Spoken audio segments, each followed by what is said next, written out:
بسم الله الرحمن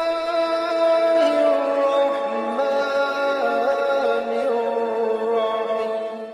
قال جابر کہتے ہیں فقلت تو میں نے کہا یا ابن رسول اللہ، اے اللہ کے رسول کے فرزند، ما نعرف اليوم احدا بهذه الصفات، یہ جو صفات آپ بتا رہے ہیں ہمیں تو آج کوئی نظر نہیں آتا.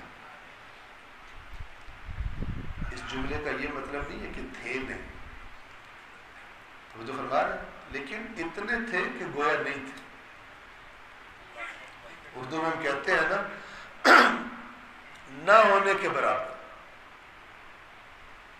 کسی کام کے لیے مثال کے طور پہ 1,00,000 روپے کی ضرورت ہو، 1,00,000 روپے کی، اور کوئی آ کے کہے کہ نا یہ 100 روپے، کہ 1,00,000 اور 100 میں کتنا فرق ہے، گویا کہ ہے ہی کچھ نہیں ہمارے پاس. نہ یہ کہ 100 روپیہ رقم نہیں ہے، رقم ہے لیکن جو چاہیے اس کے مقابلے میں تقریباً نہ ہونے کے برابر. تو تھے لیکن تھے بہت قلیل. اگر کثیر ہوتے تو ائمہ اپنی تنہائی کے شکوے کرتے ہمیں دکھائی نہ دیتے.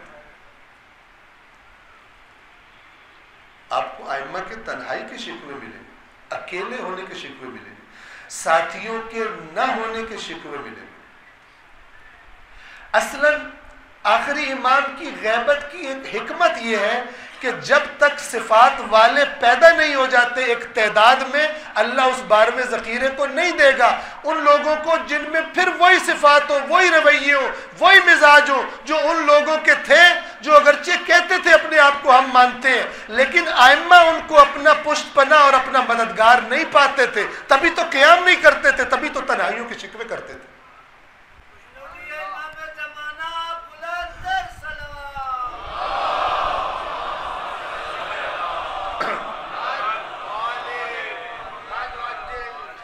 صفت تھی جناب مسلم میں جس کی وجہ سے انہوں نے نہیں حملہ کیا. صفت تھی، اگر وہ نہ ہوتی کر دیتے، کیونکہ فائدہ ہی فائدہ تھا اس لعین کو مارنے.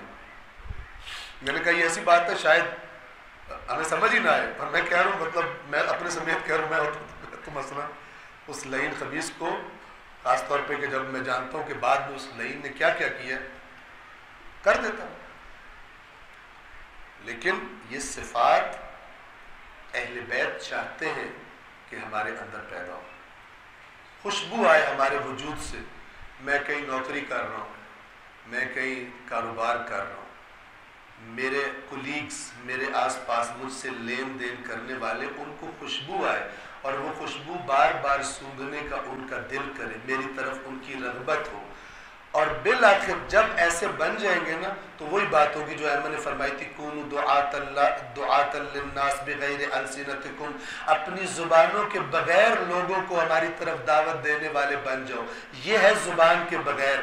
صفات کی، اعمال کی، لین دین کی، ڈیلنگز کی خوشبو ایسی ہو کہ بالآخر وہ ایک دن آ کر کہے کہ یار جس مکتب سے تمہارا تعلق ہے میرا بھی دل یہی کرتا ہے کہ میں بھی اسی کا حصہ ہوں.